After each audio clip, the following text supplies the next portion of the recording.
How did you cheat the system?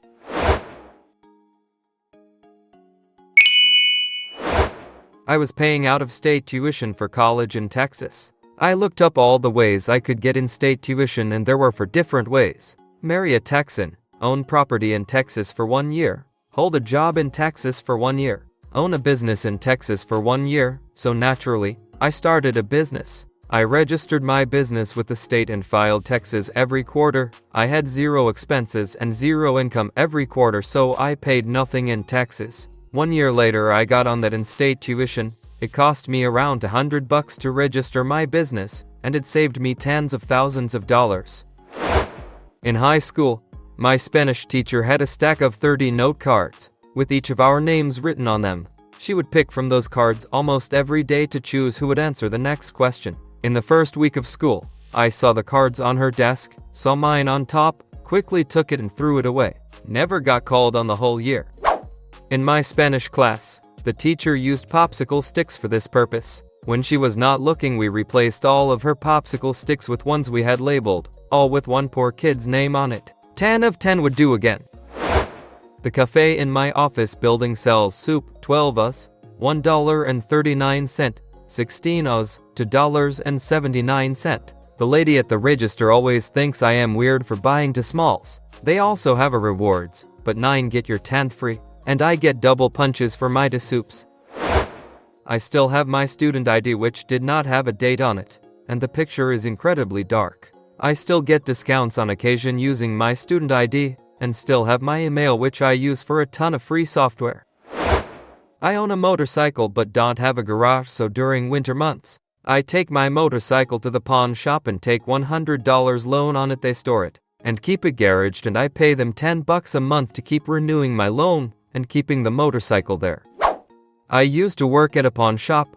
People would do this with their expensive jewelry when they went on vacation all the time. Get a low-dollar loan and have us store it in our super secure safe rather than have your house broken into and it gets stolen. There's a reverse blonde joke with same premise almost exactly. A New York City blonde girl goes to the bank and requests a loan for $1,000. Loan officer asks about term, purpose, and collateral. She responds that she would need the loan for 1 year, that the loan is for a designer handbag, and that she would be willing to surrender her Rolls-Royce for collateral. Now, the loan officer laughs to himself under his breath as he notifies her that the interest rate is 15%. She agrees. She signs paperwork, surrenders her Rolls-Royce and leaves. A year later, she returns after making all her payments on time. She requests her Rolls-Royce back and the loan officer happily obliges. After he tells her, you could have offered something less valuable as collateral. To which she responded, yeah, but where else can I garage a Rolls-Royce in New York City for a year for $150? A little late to the party, but I will throw my lot in. When I went to college, CSU Monterey Bay, the parking enforcement was brutal. They had over-enrolled, and there was pretty much nowhere to park out in the off-campus housing. You received 2 parking permits per unit, and 1 car could fit in the driveway. However, you could have 5 people living in a unit, and if they all had cars, you had to drop $120 to get another pass. Otherwise, you got a $45 ticket every night they found your car. We are all fucking broke, so this is obviously a terrible situation. Now, they did have a guest pass system that any student could use 10 times during a semester if you have visitors. You would click the link on your online profile, and you would get a parking permit generated for that day at that time with a special QR code stamped on it. Upon closer inspection of the script they used to generate these things, the QR code was simply the date and time of printing hashed into the barcode, no other data. So, I downloaded the raw HTML of the page that was generated, wrote a quick PHP script to randomize the time and loop through the next 50 days, and printed out passes for all of my friends' cars. I decided to not sell the permits to people that needed them, and rather generated a standalone PHP program to generate permits up to 10 at a time that they could print themselves. Fill in your car's info, generate 10 printable pages, print them, and stash them in your car. I was a hero. Had to park in New Orleans for a week. Was going to cost $140. Went to post, and if you lost your ticket it was only $50. I didn't lose my ticket, but I said I did take that system. I tried this once and they wrote down the license plates of all the cars that were there overnight. Had to pay the lost ticket fee for each day I was there. Oh, wow, I suddenly found the ticket. Back at the fast food place I worked for in high school, we would get half off everything including gift cards. I could buy a $20 card for $10 and then use that $20 card to buy more half off food, effectively turning $10 into $40. Unfortunately, that didn't last too long. Not me, but my brother worked at a supermarket that gave rewards points to a gas station for using the supermarket's loyalty card. It was a weird cross promotion. Anyways, when someone would go to check out and didn't have a loyalty card, he offered to scan his own instead. He received about $1,000 in free gas. In the mid-90s, there was a 20s cola that had instant winners of another free cola under the cap. If you had a winner, all you had to do was give the cap to the cashier and grab another. I don't remember if it was Coke or Pepsi, but I remember it was a yellow cap for this promotion. Anyways, all you had to do was hold the bottle at the correct angle, and you could see in the reflection off the liquid the text on the underside of the cap. You could mostly see if it was a winner or sorry, try again. We used to get a bunch of free colas that way when I was a kid. All you had to do was buy one to get it started. Last month, Shop House, Southeast Asian kitchen owned by Chipotle, sent out coupons to the residents of my neighborhood. One of the two coupons was one free rice, noodle, or salad bowl with no restrictions. I live in an apartment, and some of my neighbors threw the coupons into the junk mail recycling bin without realizing what they were doing. For the days following the delivery of these coupons, I searched the bins for these coupons. I ended up with enough coupons to last me the whole month. With all the add-ins for X meat, 2X or 3X veggie, 2X curry, my average bowl is valued at $16, multiplied by 30 coupons for $180 of free food. So I was 11 years old and at a water park with my family. I really wanted to go to Burger King that day, and my dad had said repeatedly no way, he didn't have the money for that. They had this system where when you arrive, you bought a bracelet for $4, which you could exchange for a tube to ride around on stuff. At the end of the day, you would return the bracelet and they would give you $1. It was around the middle of the day, and there were people both coming and going, and there was a really long line at the stand to get return bracelets. So I sold my bracelet to some guy at the back of the line for $3. He didn't have to wait, and I gave him $1 off, so all good. Then I took that $3 and went and bought back 3 bracelets from people waiting to return them. I gave them the same price they would get at the booth, but they didn't have to wait. I took those 3 bracelets and sold them to other people at the back of the line for $3. Rinsed and repeated a bunch of times. Spent about a half an hour hustling. Went back to my dad with $40 and gave it to him, and explained how I got it. Asked if we could go to Burger King now. He was like, yeah, you win. Whoppers were on me that day. At my old school, the coffee machine had more buttons than the offered choices. If you pressed on those buttons, there were other coffee choices that were not programmed by the school. You could get free espresso all day long. I work in an office next to a Walmart, so I walk there almost daily to eat lunch. Without fail, I will usually find discarded receipts on the ground from customers who litter or leave them in carts. I then use Walmart's savings catcher app and scan the barcodes in. The app price matches the items, then refunds me the difference if it was cheaper at a competitor. The funds can be redeemed at walmart.com. I made enough in a year to buy my kids a trampoline. Edit. One more savings catcher story. I searched the hashtag Walmart on Instagram about a year ago and saw some lady posted a picture of her receipt to brag that she was able to finally buy her own groceries. I snagged the barcode from her picture and made myself about $2. I then commented on her picture telling her thanks. I convinced my high school system I was emancipated when I was 15 with no supporting paperwork.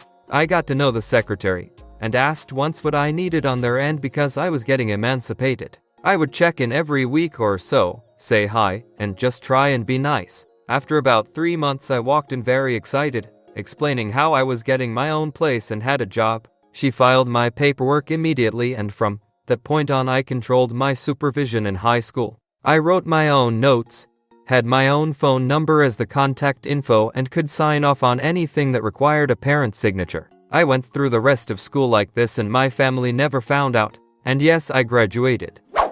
I turned 18 several months before graduation. If I missed a day at school, they would still insist on a note, so I would write, Please excuse me for being absent yesterday. I was not feeling well. Sincerely, me. They would file it in my student folder. Stupid. When my son was little, I was a single mother without child support. Dad was on the certificate, just didn't pay, living in a very bad area with an underfunded school system. When I went down to get a look at it, I was told that because the boy had been born with a tied tongue and still had some residual speech issues, he would be placed in a special ed program. All disabled students were placed in the same program: speech difficulties, Down syndrome, motor difficulties, intellectual disability. The place looked, sounded and seemed to be run as a harsh, overstrained institution. My mother lived 20 miles away in the same area where I had grown up, a village of 600 people. It has one of the best school systems in the state, due in part to a wealthy tax base and in part to an excellent sports program. Its graduates went on to college at a 90% rate. At the school in my district, it was less than 60%. After speaking with my mother, I went to the post office and opened a box under my name, tied to her address. I called the phone company and had the bill set up in my name and sent to the P.O. box. When I renewed my driver's license, that was the address I gave. I did this with a few other incidental things.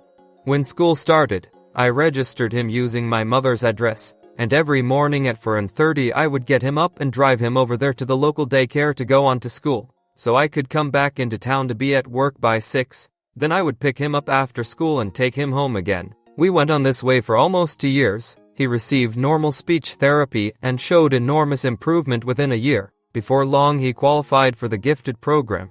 Eventually a bus driver apparently noticed my long-distance commute and tattled to the school. I was called into the office, where I produced all the bills and paperwork I would expected I might have to. I think the principal knew I was lying, but he silently took the paperwork, Xeroxed it and gave it back to me. I hate to lie, and more than anything I hate to lie like that right in someone's face who hasn't done me any harm, but I had absolutely no choice. I didn't budge. The paperwork satisfied the powers that be, and within 2 years I would found an apartment in the better district and moved in. My son will graduate next year, added. I am amazed at all the supportive comments and messages from other parents, who did the same thing. As much as I appreciate the support I have heard, I think for one thing I had the unique benefits of a car and a family member in a good district. And for another, maybe this is really something we should take a second look at in the US, since so many of us, face to face, disagree with it enough to congratulate people like me who flaunt the law. If we know it makes a good parent to disobey the law is immoral and cruel to people who can't afford or are not able to defy it. Consider the good mother in a poor district, who really has no choice, and what she goes through knowing that. The elementary school in my district is basically a holding pen for future drug addicts. I have already set up the proper addresses, mail drops and have phone bills so my daughter can attend one of the best schools in the state. I even started a small business in the area and have been funneling a small amount of traffic through it. Fuck the system. I was at university doing an internship during my 3rd year, but showed up to the semester orientation for first years and got free subway and other freebies. Some second-year student assumed I was a first year, and I just went along with it because I enjoy any opportunity to practice my lying. I got a speeding ticket when I was 17 and was sentenced to teen court. The penalties were various community service jobs you could choose from. I was sentenced to 90 hours of community service. One of the jobs was at City Hall scanning paper documents, and then shredding them. This was 1997. I was only working on documents that were not sensitive, like various old budgets and stuff, but the sensitive documents were just on another shelf in the same room. After about an hour I found my speeding ticket record, shredded it, and left. Never heard anything else about it. Sat down and read my graduation requirements for university, and went through all the classes that could cross across different fields. My university allowed for some classes to count twice if used for different degrees. In the public university system I graduated in for years, with over 180 credit hours and 3 degrees, all for the same price as people who were taking the minimum amount of classes. I was informed by my old academic advisor that the university changed their rules after my graduation because of me. Brilliant, a pity that you were not able to effectively pass along this info to future students. May I ask what your 3 degrees were in? Just curious as to what 3 fields were related enough to have enough of a large overlap. History, political science and international studies. The 3 degrees comes from counting history and international studies as BA and policy as a BS. They were also somehow in different colleges at my uni. I buy regular tomatoes instead of cherry tomatoes, and cut them up really small. I do the opposite. I buy cherry tomatoes, and stick them together to make one super tomato. I never graduated high school. I went back a year later and told the office clerk that I had graduated, and didn't get my diploma. They gave me my diploma and now I have been working in the school system for 10 years. I lost my smartphone about 2 years ago and called my carrier to see if our plan had any upgrades. It didn't and they said my new phone would be some ridiculous sum of money. I hung up, called their number again and requested their insurance. I asked when the insurance coverage would start and was informed it would start immediately. So I hung up and called another extension and requested a new phone via my insurance. Thanks for watching. Share your story in the comment.